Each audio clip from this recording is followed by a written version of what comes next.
Muito boa tarde, são 6 horas da tarde, aqui estamos nós para mais um espaço interativo da Delegação Socialista Portuguesa no Parlamento Europeu, em parceria com o Sapo 24. Desta vez vamos nos propor descodificar a palavra agricultura. É uma palavra complexa, mas também, creio eu, que ao longo da próxima hora de conversa vamos demonstrar como um outro setor também esteve na linha da frente. Para nos ajudar a descodificar esta palavra, nesta tarde temos connosco a deputada Isabel Carvalhais, a quem desde já agradeço a sua presença. E, senhora deputada, vamos começar exatamente por aí. Tem-se falado muito, e felizmente bem, que os médicos, que os enfermeiros têm estado na linha da frente, no combate, naturalmente, no combate sanitário a esta pandemia, mas também é certo que não faltaram os alimentos nos supermercados e houve, do meu ponto de vista, outros protagonistas também na linha da frente. Concorda com esta ideia? A agricultura e os agricultores também estiveram na linha da frente, também são heróis neste combate à pandemia? Olá, muito boa tarde. Antes de mais, permita-me, Luís, que eu saúdo todo o nosso auditório, todas as pessoas que neste momento têm a possibilidade de nos acompanhar. Eu devo dizer que para mim é muito, muito importante, é muito gratificante poder falar de agricultura, precisamente até pelas razões que de seguida vou apontar. E, portanto, quero mais uma vez, de forma sublinhada, agradecer a todos aqueles que se podem juntar a nós nesta hora e que possam fazer os seus comentários ou colocar as suas perguntas. E de facto, como eu dizia, para mim é muito gratificante poder falar de agricultura, porque o que eu notei durante muito tempo é que a agricultura não era propriamente algo prioritário, algo que fosse muito fashion, vamos dizer, que estivesse muito na moda falar-se, e se houve algo que esta crise pandémica trouxe, foi sem dúvida um foco novo sobre a agricultura, mostrando como efetivamente ela é importante, ela é essencial. A primeira coisa que naturalmente preocupa as pessoas, e vimos isso claramente no início desta pandemia, é o seu sustento, é a sua alimentação, é o poder manter uma alimentação saudável e, como dizia o Luís e bem, de facto nós assistimos a uma presença assinalável da agricultura, de toda a cadeia agroalimentar, devo dizer, e portanto conseguimos em todos os momentos ao longo desta pandemia conseguimos ver o bom funcionamento da cadeia agroalimentar.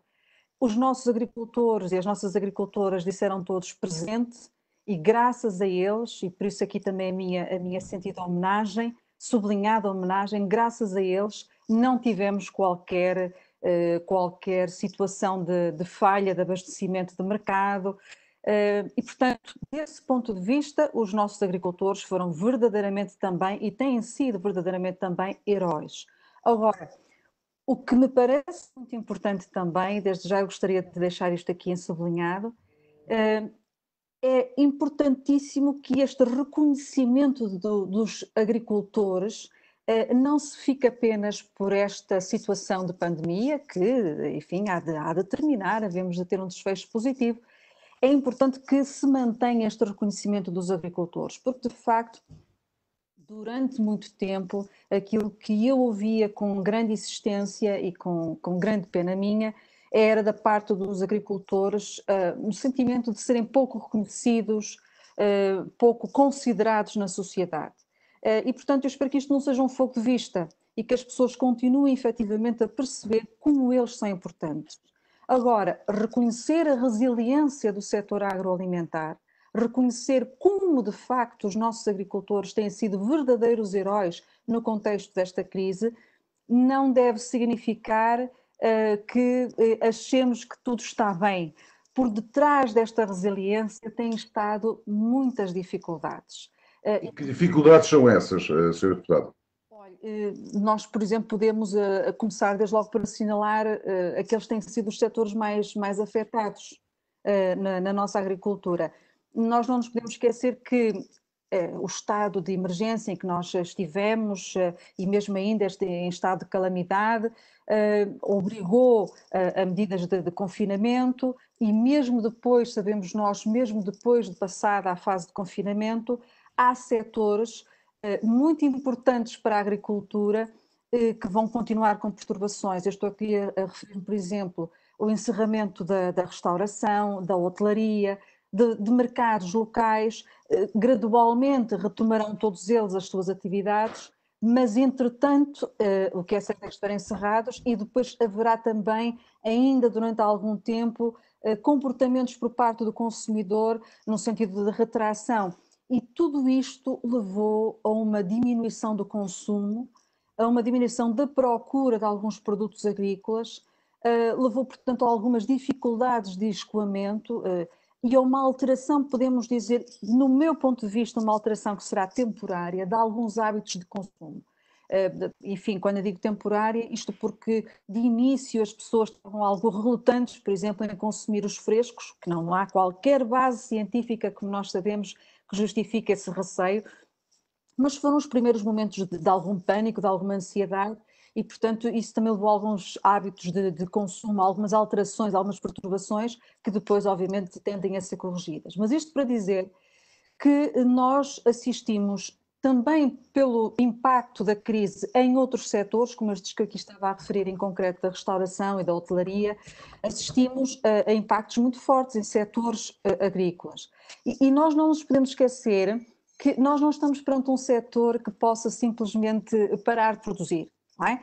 As culturas seguem o seu curso, é preciso continuar diariamente a acompanhar as culturas no terreno, as colheitas têm de ser feitas no seu tempo certo, as vacas, as ovelhas, as cabras têm de ser alimentadas e ordenhadas todos os dias, as sementeiras têm o seu modo certo para serem executadas, portanto não é possível no mundo agrícola fechar a porta e parar. Deixe-me dar como exemplo a produção de queijos, a produção de queijos de ovelha, de cabra e os queijos frescos, por exemplo. Eles têm sobretudo um escoamento para a restauração e para os mercados locais. Portanto, ao verem diminuir drasticamente as vendas nestes setores, nós não deixamos de ter leite, porque as ovelhas e as cabras continuam a produzir. E, portanto, podemos imaginar o impacto económico que isto tem. Muitas vezes estamos aqui a falar de agricultores, pequenos agricultores, portanto, uma agricultura de dimensão familiar. É também o caso das carnes, sobretudo das carnes de raças autóctones. Eu vivo aqui numa região, a região do Minho, que tem várias dessas raças autóctones. É o caso também do vinho, e o vinho aqui foi particularmente afetado, porque o vinho vive sobretudo, pela qualidade excepcional do nosso vinho, devo dizer, vive sobretudo da restauração e das exportações. E também se conseguiu reinventar, apesar desta crise, também foi um dos setores que mais se conseguiu reinventar. Ó, Sr. Deputado, permita-me, não querendo interromper o seu raciocínio, mas permita-me introduzir aqui um dado, que Portugal é um pequeno país do sul da Europa, não é autossuficiente. Como é que este país conseguiu aguentar e teve resiliência para garantir o abastecimento normal à sua população, quando nós assistimos a seríssimos problemas de abastecimento em Itália, em França, em Espanha? Como é que Portugal aguentou este embate? Eu acho que é importante nós olharmos para diferentes níveis. Desde logo, ninguém é autossuficiente em todos os setores de produção agrícola. Portugal, por exemplo, historicamente, e todos nós sabemos isso, tem dificuldade no abastecimento, na produção de cereais. Aliás, no curso desta crise foi solicitada à Comissão Europeia a autorização a título absolutamente excepcional e temporário para que se pudesse fazer uso de pousio, porque esse uso, vamos lá ver, tem a ver com práticas de boa gestão agroambiental e com práticas de gestão ecológica. Foi solicitada a utilização de pousios para a produção, eventualmente produção de cereais ou mesmo para pastagens. No contexto desta crise, entenda-se. E de facto nós sempre tivemos essa dificuldade de produção de cereais e, portanto, somos dependentes das importações. Por outro lado, somos grandes exportadores de vinho. Como eu dizia, só no ano passado, assim, em números redondos, quase 1.000 milhões, 800 e tal milhões de euros, foram em exportações de vinho. Isto para dizer que ninguém é absolutamente autossuficiente em todos os domínios, em todos os setores agrícolas, e isto também nos deve fazer refletir, deve-nos fazer pensar no que é que nós queremos da relação comercial com outros países, antes às vezes de avançarmos para posturas mais radicais. Mas o que é certo é que, de facto, Portugal esteve à altura neste contexto de crise. Devo dizer também, porque esse é um elemento importante, pelo menos na minha ótica, na minha maneira de ver, a Itália foi afetada por este surto epidémico numa fase anterior a nós, portanto, nós viemos posteriormente. E, em certa medida, acabamos por beneficiar, entre aspas, não é um grande benefício, mas acho que se entende aqui a utilização da palavra, de algumas medidas que, entretanto, a Comissão Europeia tomou e que foram muito importantes. Medidas que, na aparência, são meramente administrativas, mas que vieram corrigir aquilo que, de início, podia ter sido caótico. Eu estou aqui a referir-me, por exemplo, à criação dos Green Lanes, a criação dos corredores verdes, para possibilitar o transporte prioritário entre os países da União Europeia de produtos essenciais, estamos a falar, por exemplo, de medicamentos, equipamentos médicos, mas também alimentos. Porque no início aquilo que nós assistimos foi, em alguns casos, por exemplo, ao declamar do fecho unilateral de fronteiras. E houve efetivamente algumas dificuldades no início, até mesmo no escoamento, de produtos agrícolas, e eu julgo que Portugal já ficou salvaguardado destes efeitos perversos que nós encontramos de início.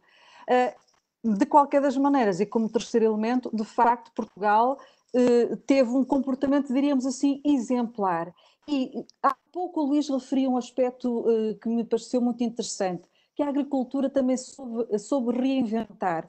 E, de facto, nós vimos em muitos casos como, por exemplo, os pequenos agricultores, não podendo ir aos mercados locais, conseguiram facilmente, através das plataformas digitais, criar alternativas para o escoamento dos seus produtos. Isso parece muito importante, esta capacidade de não ser-se apenas reativo, mas proativo, de criar aqui um diferenciador. Portanto, desse ponto de vista, os nossos agricultores, mais uma vez volto a dizer, são autênticos heróis e estão de parabéns por todo o esforço que têm feito. Eu só espero que a sociedade continue a saber merecer o esforço que está a ser feito. Este confinamento também vai confinar os mercados, ou seja, os mercados vão ficar, os mercados agrícolas, os mercados agroalimentares vão ficar diferentes, vão ficar mais curtos, vão ficar mais pequenos.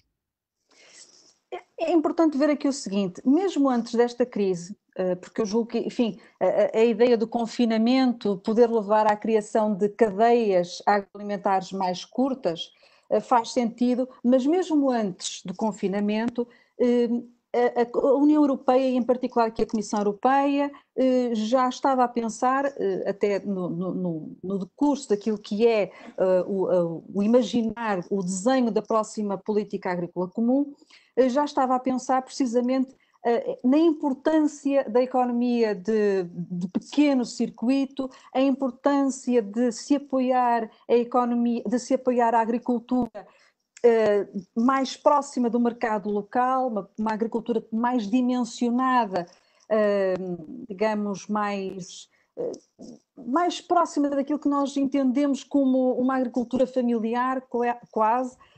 E, portanto, a ideia de privilegiar o pequeno circuito, isto tem muito a ver, por exemplo, com a concepção de uma agricultura mais ambientalmente mais sustentável, mais amiga do ambiente, tudo isso já estava a ser equacionado. Agora, o que eu acho importante é não perder de perspectiva que provavelmente nós vamos ter duas realidades que se complementam. Ou seja, por um lado, é natural que se assista cada vez mais ao privilegiar do pequeno circuito, das cadeias alimentares mais curtas, precisamente por aquilo que eu dizia, porque elas são mais compatíveis com aquilo que se pretende no contexto, por exemplo, de um pacto ecológico europeu. São mais compatíveis com a diminuição de carbono, de impacto ambiental, etc. Mas também não podemos pensar que de repente vamos agora entrar numa onda de protecionismo e cada Estado, mais uma vez até porque ninguém é autossuficiente em absoluto, e cada Estado passa a produzir em pequeno circuito e deixa de haver exportações.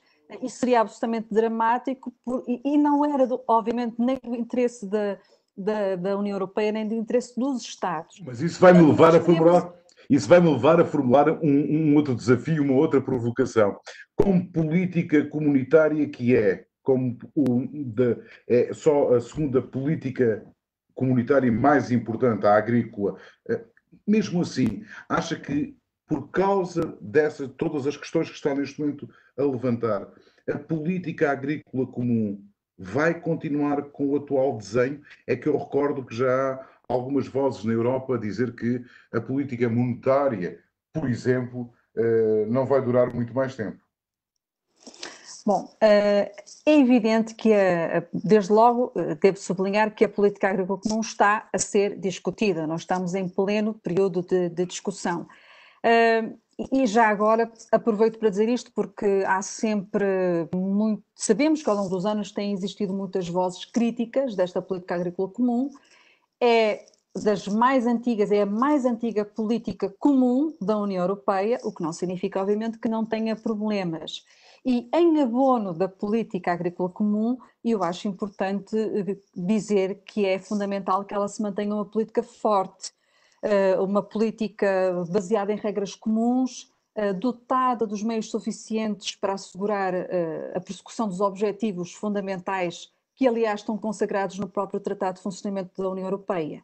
E eu recordo que um desses objetivos, que sempre foi, portanto, um objetivo basilar da política agrícola comum, é auxiliar os agricultores, todos os agricultores, a terem na sua atividade agrícola um rendimento condigno. E, portanto, desse ponto de vista, a política agrícola comum tem sido muito importante e vai continuar a ser importante. Agora, isto não invalida a necessidade efetivamente de a redesenhar, do meu ponto de vista, desde logo no sentido de a tornar mais socialmente mais justa. É de facto importante que esta próxima PAC não olhe apenas para as questões financeiras, vamos dizer assim, que elas são essenciais, sem dúvida, mas é muito importante que seja uma PAC que também ajude à diferenciação positiva dos jovens agricultores, que ajude na modernização das explorações, que ajude na formação e aconselhamento técnico, é fundamental, que ajude no fundo também ao desenvolvimento rural e, portanto, será importante que a nova PAC tenha presente uma melhor distribuição dos apoios.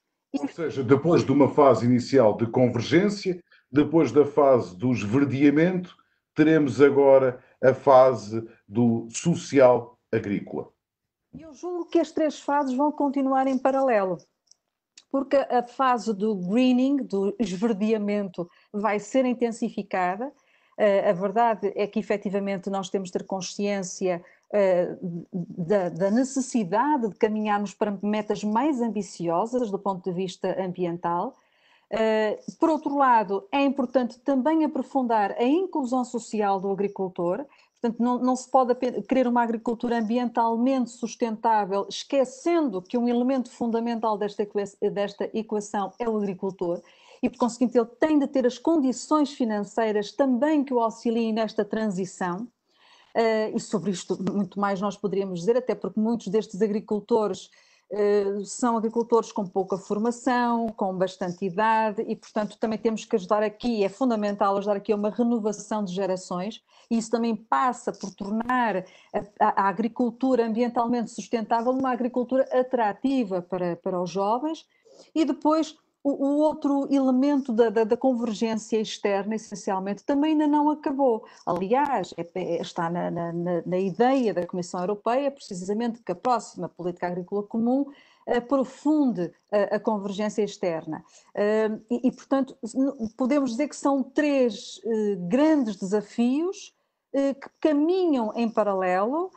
E, portanto, nenhum deles pode ser descurado. O ambientalmente sustentável vai ser muito importante no contexto deste Pacto Ecológico Europeu, mas sem esquecer a dimensão social. E eu já agora gostava de dizer o seguinte, porque no contexto desta pandemia, compreendo. Muitas pessoas certamente terão pensado que já não havia grande propósito ou não seria agora o tempo de estarmos aqui com considerandos ecológicos. Mas eu concordo aqui perfeitamente com o vice-presidente da Comissão Europeia, Frans Timmermans, quando ele afirma que o Pacto Ecológico não pode ser visto como um luxo. Não é uma questão de luxo ou uma questão de escolha ideológica, é uma necessidade de sobrevivência no médio e longo prazo e é uma responsabilidade que nós temos para com as futuras gerações. Agora, o que é importante e que é fundamental é que essa transição e essa aposta, neste caso numa agricultura mais sustentável do ponto de vista ecológico, se faça com as devidas condições para os agricultores. Muito bem. Ora, está na altura de irmos para o nosso espaço interativo e ouvir o que responder às perguntas de quem nos ouve. Diogo Leite pergunta-lhe: o Farm to Fork Strategy, ou a estratégia do prado ao prato, incluída no Pacto Ecológico Europeu, tem sido uma das componentes mais bem-sucedidas do mesmo até agora. Que papel têm estas cadeias de valor mais curtas e geograficamente localizadas no futuro pós-Covid-19? Agradeço muito a pergunta do Diogo. De facto, a Farm to Fork, ou de prado para o prato, é uma estratégia entendida pela Comissão Europeia como essencial, como basilar na concretização do próprio Pacto Ecológico Europeu. E na concepção desta estratégia, que julgamos nós será apresentada a 20 de maio pela Comissão Europeia, pelo menos é essa a indicação pública, que já existe, nessa estratégia, efetivamente, as cadeias de mais curtas, de produção curta, de distribuição curta, são muito importantes, porque há uma diminuição dos impactos de dióxido de carbono, ao criar circuitos de distribuição mais próximos do indivíduo. Há também, e isto é muito importante do ponto de vista do apoio social, há também claramente um privilegiar da agricultura familiar, da pequena agricultura, e aqui também tenho que fazer este parênteses. Muitas pessoas que nos escutam ou que nos estão a ver podem achar que, bom, a agricultura à escala europeia não se pode fazer com pequenos agricultores ou com agricultura familiar, porque estamos a falar aqui de cerca de 500 milhões de pessoas que têm de ser alimentadas e estamos a falar de uma Europa que quer continuar a ser uma potência agrícola de exportação mundial. É verdade, mas ao mesmo tempo nós não podemos esquecer isto, então para um país como Portugal é extremamente importante que a pequena agricultura e a agricultura familiar, que em princípio poderá ser mais apoiada no contexto desta estratégia de Farm to Fork, é uma agricultura com uma expressão muito grande no nosso país. E, portanto, ela também é geradora de riqueza e mais, ela é fundamental para a manutenção do nosso mundo rural. É graças a essa pequena agricultura, com todas as dificuldades que nós reconhecemos, que vamos mantendo no fundo, o nosso mundo rural, combatendo a desertificação, combatendo o despovoamento e, no fundo, o mundo rural, não esqueçamos também, é parte da nossa identidade, é fundamental para a proteção do nosso património natural e, portanto, aquilo que se fizer de bom para esta pequena agricultura ou agricultura familiar é fundamental para o desenvolvimento do nosso país, para a permanência, para a continuidade do nosso mundo rural. E, portanto, é de facto, no contexto desta Farm to Fork, desta estratégia, é de facto de assinalar a importância crescente das cadeias de curtas, da distribuição curta, o que, mais uma vez, volto a dizer, não invalida a existência de uma outra agricultura, de outra dimensão e das cadeias mais complexas, digamos assim. A política agrícola comum leva uma das maiores fatias do orçamento europeu. A meu ver, a agricultura está diretamente relacionada com o meio ambiente, recursos hídricos, etc., sendo as alterações climáticas o maior desafio dos nossos tempos. De que forma o Parlamento Europeu pretende relacionar estas duas temáticas, evitando catástrofes futuras, tanto para um lado como para o outro? A pergunta é de Maria João Neves. Eu agradeço a pergunta. Tive aqui alguma dificuldade em escutar. Luís, vai-me perdoar, eu acho que fiquei temporariamente. Eu vou recuperar a pergunta que é formulada, onde a Maria João Neves diz que a política agrícola comum leva uma das maiores fatias do orçamento europeu. A meu ver, a agricultura está diretamente relacionada com o meio ambiente, recursos hídricos, sendo as alterações climáticas o maior desafio dos nossos tempos. De que forma o Parlamento Europeu pretende relacionar estas duas temáticas, evitando catástrofes futuras, tanto para um lado como para o outro? Ótimo, agora sim, agora ouvi na perfeição a questão. Agradeço imenso a pergunta. De facto, há essa noção, e que está correta, de que a política agrícola comum é uma política que tem um peso considerável no orçamento comunitário. Só para termos aqui uma ideia, no quadro de 2014-2020, correspondeu essencialmente a 38% do orçamento comunitário. Portanto, daí as pessoas muitas vezes terem esta ideia de que a política agrícola comum leva imensos recursos, mas esses recursos são todos essenciais para auxiliar a nossa agricultura nas suas diferentes dimensões. E eu compreendo nessa componente da pergunta, será que ao auxiliar a agricultura estamos a auxiliar no bom caminho, no sentido de ser uma agricultura ambientalmente mais sustentável? É esse o objetivo da União Europeia, neste caso tanto da Comissão Europeia como do Parlamento. No Parlamento Europeu também nós temos estado na linha da frente na defesa de uma transição para uma agricultura que seja ambientalmente mais sustentável, o que não significa, e eu acho que também é muito importante referir isto, que nada tenha sido feito até agora. Eu também quero, não pretendo com isto dizer que as pessoas tenham essa ideia, mas se eu puder contribuir para algum esclarecimento, eu gostaria de desmistificar a ideia que por vezes encontro em alguns comentários, em algumas leituras, de que o agricultor simplesmente dilapida os recursos naturais.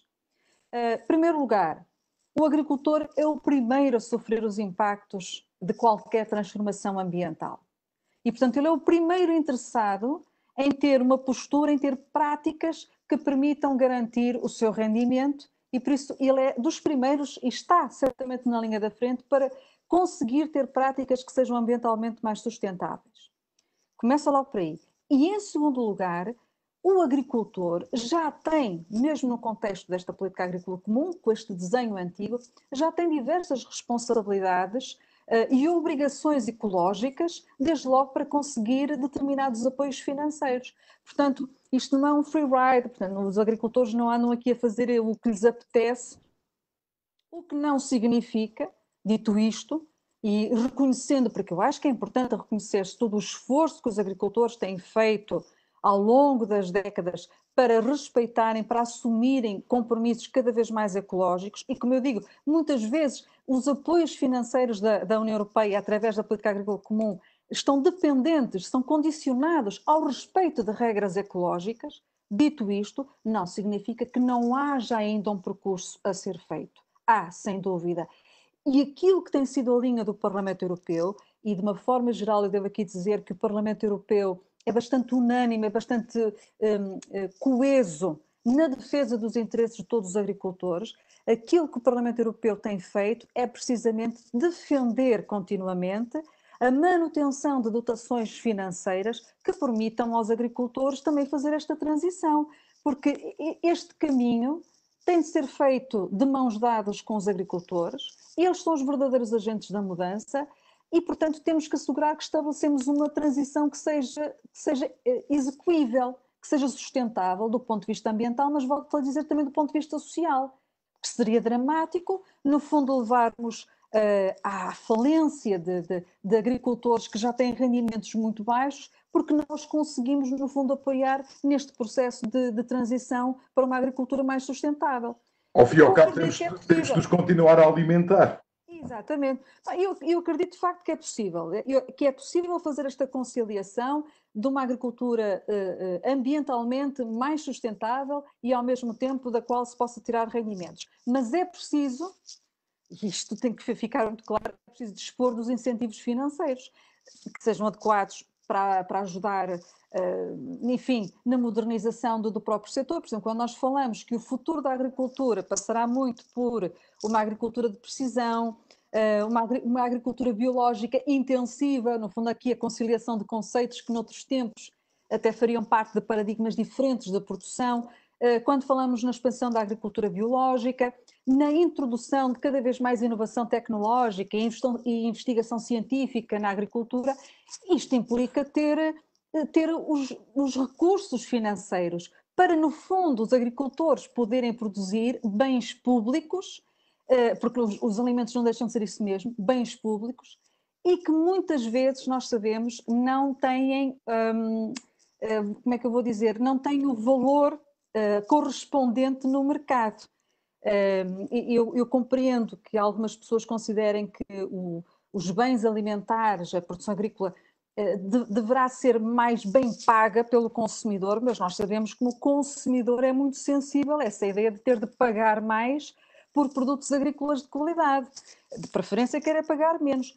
E também temos que dizer o seguinte, há cerca de 113 milhões de pessoas na União Europeia com carências económicas. E, portanto, quando falamos que a solução de pagar mais aos agricultores passa por encarecer os produtos agrícolas no mercado, produtos agrícolas ainda por cima com um valor acrescentado muito grande, do ponto de vista das condições de segurança, de higiene, de produção biológica, por exemplo, quando nós falamos disto tudo, não podemos esquecer que depois a jusante está um consumidor que tem muitos perfis.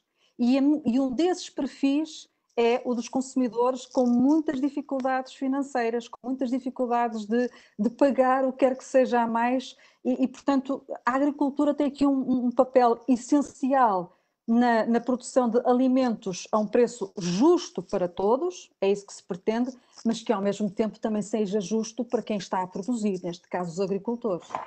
Falava há pouco da política agrícola comum e André Almeida, nem de propósito, tem uma pergunta que nos formula: considera adequado o aproveitamento das verbas comunitárias em Portugal, as verbas naturalmente destinadas à PAC? Perspectiva-se um corte nas verbas para a política agrícola comum? Li nos jornais. Será assim mesmo? Vamos ter menos dinheiro? Bom, enfim, eu não gostaria aqui de fazer avaliações sobre aquilo que tem sido a resposta nacional à utilização da política agrícola comum. O que eu acho que poderá ser mais proveitoso, talvez fazermos aqui uma reflexão sobre aquilo que poderá ser o próximo quadro comunitário de apoio no âmbito da política agrícola. Desde logo, Portugal teve cerca de 9 mil milhões de euros no âmbito do anterior, ainda em funcionamento do anterior quadro comunitário, portanto 2014 a 2020, e portanto está ainda com o que resta dessa execução. Eu acho que, por vezes, as pessoas perdem-se um bocadinho, talvez, em avaliações político-partidárias e acabamos por não ver também a verdade dos números. O que é certo é que Portugal tem taxas de execução que não ficam atrás das taxas de execução que existem noutros países. Estou a pensar, por exemplo, no campo do desenvolvimento regional, do desenvolvimento rural, perdão, o segundo pilar, o chamado segundo pilar da PAC, e que, aliás, tem uma relação muito direta com uma medida que muito recentemente foi tomada pela Comissão Europeia, que eu já posso explicar, e o que é certo é que nós temos neste momento taxas de compromisso que rondam os 93%, 94%. E isto até é importante porquê?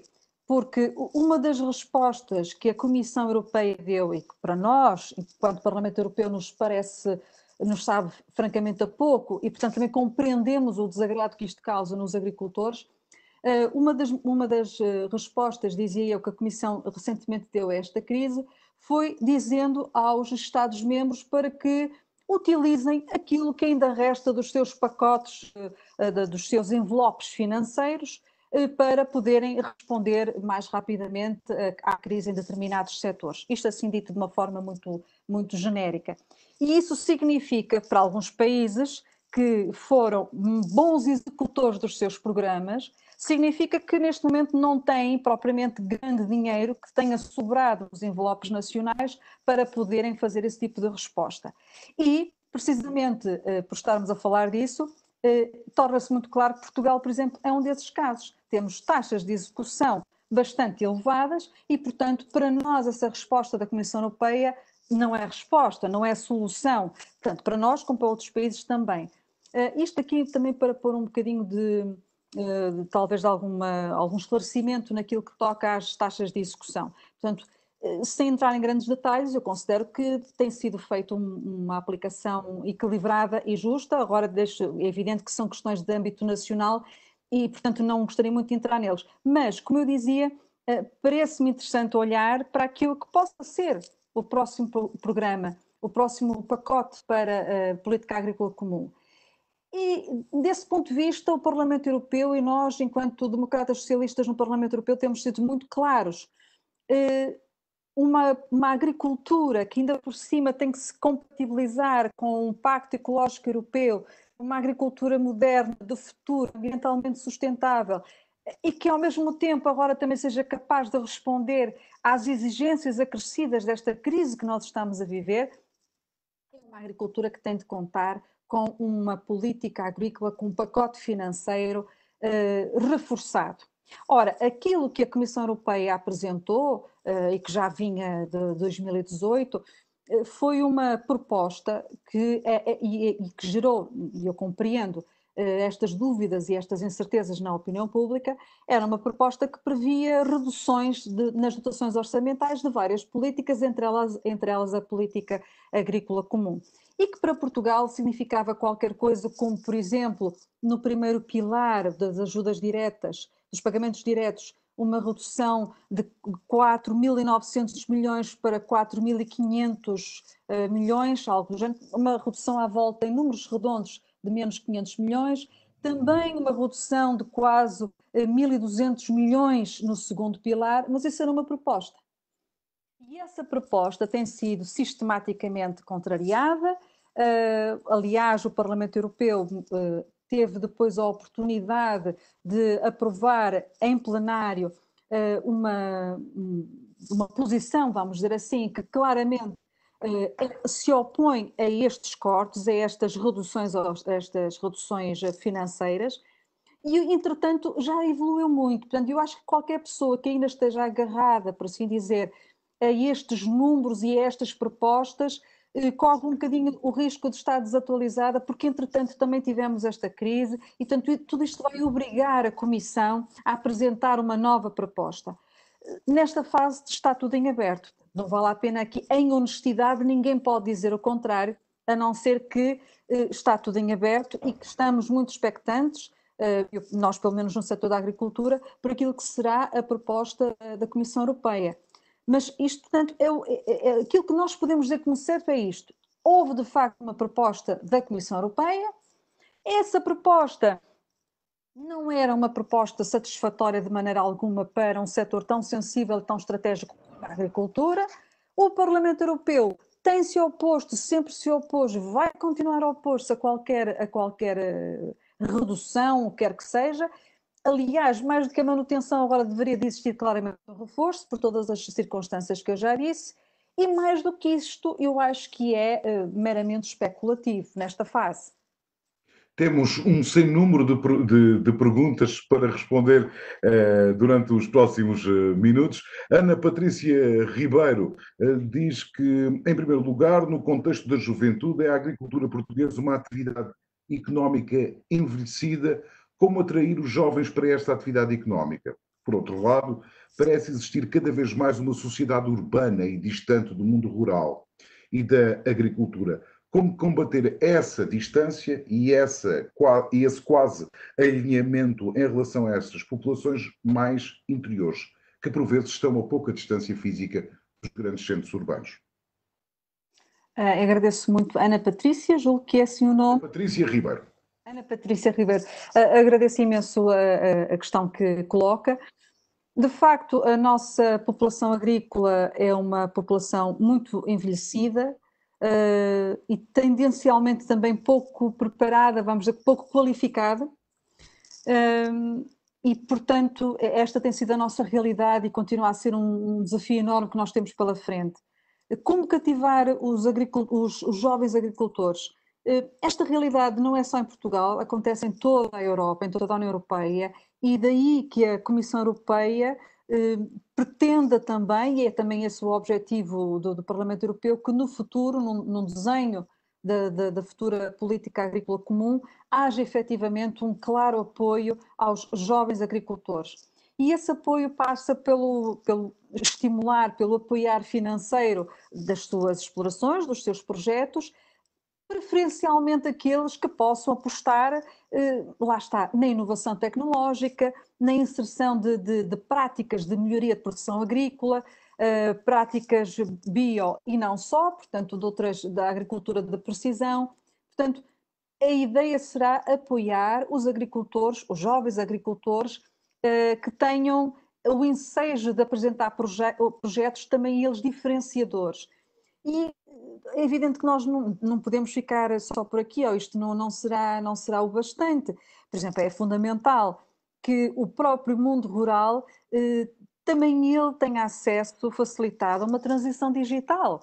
Nós, ainda há pouco, começamos esta conversa falando precisamente de como, em muitos casos, assistimos a uma espécie de reinvenção dos agricultores nesta fase de crise ao utilizarem as redes sociais, enfim, as plataformas digitais como alternativas àquilo que eram os mercados e são os mercados locais. E isto significa que alguém que esteja numa zona mais rural, numa aldeia, com a sua exploração agrícola, tem que ter capacidade desse acesso rápido para conseguir fazer essa comercialização, para conseguir contactar com outros iguais no setor. Portanto, também este aspecto da transição digital no mundo agrícola será certamente muito importante para cativar os jovens para o mundo rural. Um outro aspecto fundamental, e já começamos a ver esse elemento diferenciador, é o apoio à formação e também o aconselhamento técnico. A vida agrícola não é uma vida fácil, o mundo rural é um mundo muito exigente, e, portanto, aquela ideia da agricultura como uma atividade algo empírica, que se vai fazendo em função de um saber de experiência feito, é interessante, mas é algo romântica, portanto não deixa de ser verdadeira também, mas é romântica e não chega a ter escala que a possa colocar no mercado europeu. Isto para dizer o quê? A agricultura, pelo contrário, implica cada vez mais saber gerir as explorações, significa formação, seja a gestão, seja em ciências agrárias, implica apoio também, aconselhamento técnico junto dos jovens agricultores para saber exatamente quais as melhores culturas, quais os melhores investimentos, a melhor forma de alterar esta ou aquela prática de produção e, portanto, tudo isso são formas de tentar cativar os jovens agricultores, muitos deles filhos de agricultores e, portanto, com esta responsabilidade quase de passar de uma geração para a outra aquilo que é um modo de vida, mas um modo de vida que tem de facto de ter outras condições, uma outra dignidade, outros resultados para que efetivamente possa ser atrativa. No outro nível a que a política agrícola comum futuramente deverá corresponder. Aproveito para acrescentar aqui agora um comentário do seu colega Carlos Zorrinho, que também estou aqui no nosso espaço interativo, a dizer que perante a crise muitos produtores juntaram-se e passaram a fazer vendas mais diretas usando as plataformas online. Isso não poderá ajudar os produtores a terem mais poder na cadeia de distribuição e na cadeia de valor, isto que vai de encontro à nossa conversa inicial. Algum comentário da sua parte? Agradeço muito o comentário do deputado, meu colega Carlos Sorrinho, e aproveito para dizer que, de facto, esta crise também veio demonstrar um importante desafio que nós temos, dos vários que nós podemos apontar à agricultura portuguesa, que é o desafio de mais e melhor organização. Nós já temos um bom tecido organizativo, temos que fazer justiça, mas é necessário, de facto, apoiar as cooperativas, as organizações, outras formas associativas e expandir essa rede, porque aquilo que eu reparei é que os agricultores com maior dificuldade de resposta eram precisamente aqueles que estão longe, estão fora de qualquer rede, de qualquer teia associativa. E, portanto, a minha esperança é que também esta aproximação de muitos agricultores, pequenos agricultores, neste contexto de pandemia, através das redes sociais, criando as suas plataformas de distribuição, seja algo para continuar. Portanto, comece de uma forma algo espontânea, algo orgânica, mas o objetivo, eu acho, e que deve mesmo ser apoiado, é que possam crescer, possam tornar-se em algo sistémico, porque efetivamente a dimensão organizativa dá uma outra escala, uma outra capacidade negocial, uma outra representatividade, uma outra segurança aos agricultores. E daqui também uma palavra de reconhecimento por tudo aquilo que tem sido o papel de representação dos agricultores, desenvolvido por diversas cooperativas, associações, organizações de produtores, confederações no nosso país. E, portanto, a crise também serviu para mostrar como é importante essa unidade, e há sempre novas formas de alargar e de criar novas redes de contacto. O que é importante, de facto, é que as pessoas percebam, e neste caso os agricultores percebam, que sozinhos, confinados, é muito difícil esse combate, e na união se consegue muito mais facilmente respostas inventivas. Silvia Osório questiona-nos agora sobre o facto de se falar muito de preços combinados entre os grandes supermercados. O que faz, ou o que fez o Parlamento Europeu? Os produtores terão de ser sempre os penalizados? Sim, eu entendo perfeitamente a pergunta, porque de facto ainda está para transitar para as novas regras de funcionamento para o direito de todos os países da União Europeia, e são muitos os casos que vão chegando de práticas, vamos dizer assim, desleais, incorretas no funcionamento dos mercados. Não, compreendo e concordo que de facto não tem que ser o agricultor, não tem que ser o produtor sempre o elo mais fraco. E portanto é fundamental que, por exemplo, a política de concorrência é uma política muito voltada, porque é esse o seu desenho, para a defesa do consumidor, sem dúvida. Mas daí, aliás, o Parlamento Europeu, e foi um dos primeiros trabalhos que eu fiz em sede do Parlamento Europeu, através de um parecer, precisamente ao relatório da política de concorrência do ano transato, de 2019, se não estou em erro, e fiz questão de sublinhar que, apesar do objetivo principal da política de concorrência ser a defesa do consumidor, ela não pode esquecer também a defesa de um outro elemento que nesta cadeia muitas vezes é o elo mais fraco, que é o produtor. E, portanto, sempre que isso acontecer, sempre que temos conhecimento dessas práticas, a nossa postura no Parlamento Europeu é claramente de condenação. Porque sempre que isso acontece, mais uma vez, eu diria que se está a pôr em causa aquilo que tão bem ficou consagrado no artigo 39 do Tratado de Funcionamento da União Europeia. Porquê? Porque é a mesma coisa que dizer que, afinal, não se está a conseguir que o agricultor retire um rendimento condigno da sua atividade agrícola, quando esse deve ser um propósito. E é uma forma também concreta de realização da solidariedade. Num tempo em que tanto falamos de solidariedade e de inclusão social, é precisamente por aí também que passa quando nós falamos na questão muito em particular dos agricultores.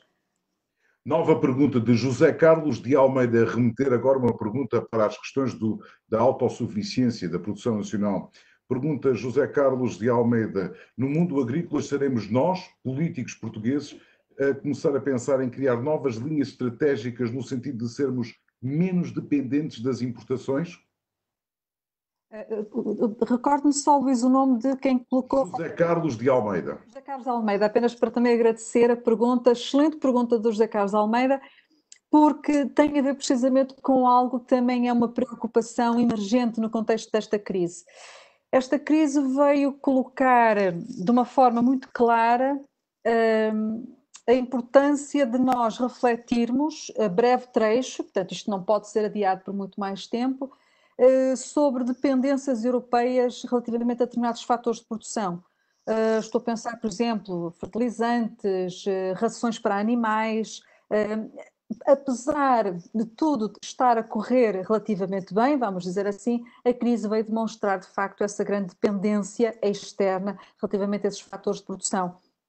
E, portanto, a Europa no seu todo, e depois cada Estado-membro, e aqui Portugal também, precisamos de pensar algo que passe também por, e não vou dizer por uma completa soberania alimentar, porque volto a dizer isto, muitas vezes soa a uma espécie de recondução a práticas protecionistas, e eu acho que o mundo tem muito a ganhar, a Europa tem muito a ganhar com uma economia aberta.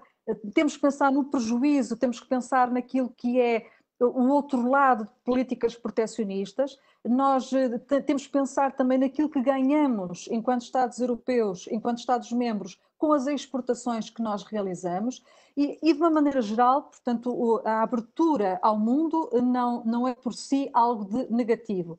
Dito isto, de facto, é importante que se pense a breve trecho num aumento, vamos dizer assim, da nossa soberania alimentar, da nossa independência e maior autonomia a determinados fatores de produção, porque não podemos correr o risco que esta crise de alguma maneira tornou muito evidente.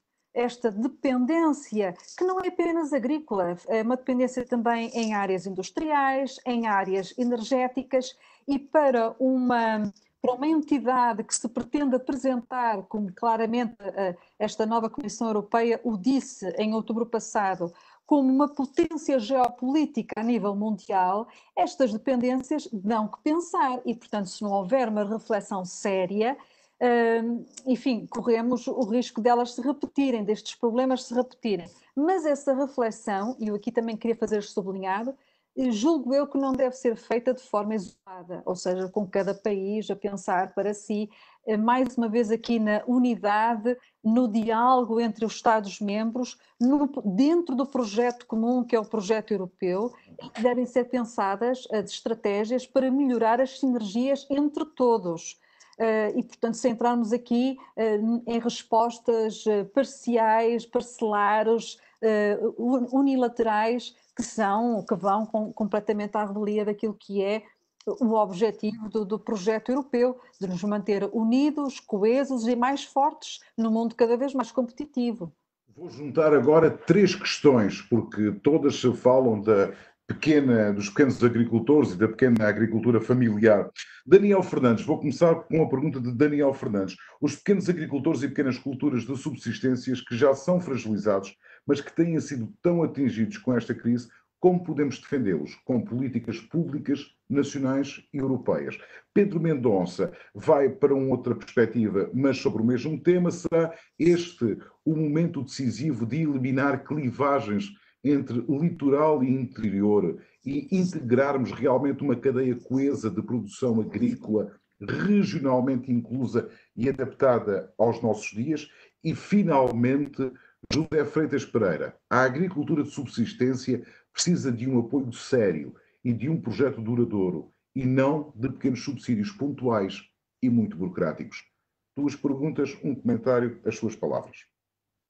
Muito obrigada. Eu vou tentar ser breve na resposta a estas três excelentes perguntas, provocações, perguntas, comentários, com reflexões muito pertinentes.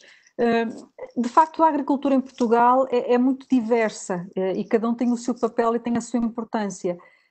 Nós podemos falar, por um lado, de uma agricultura que é a agricultura mais profissionalizada, de maior dimensão, que é responsável pela maioria da produção, pela grande parte das exportações e, portanto, tem um papel fundamental no nosso desenvolvimento. E, por outro lado, toda uma agricultura familiar, de subsistência, muitas vezes associada a pequenas explorações de área muito reduzida, de dimensão económica também muito pequenina, caracterizada pela pluriatividade, e podemos encontrar isto sobretudo nas zonas do norte, do centro, do Algarve, é um pouquinho por todo o país. E esta última agricultura tem de facto um papel essencial na ocupação do território. Tem um papel vital na preservação da vida económica e social das zonas rurais, na preservação do ambiente e dos recursos naturais, e eu já há pouco falava sobre isto porque de facto nós não podemos de modo algum desconsiderar esta agricultura pelo facto de ser de pequena dimensão.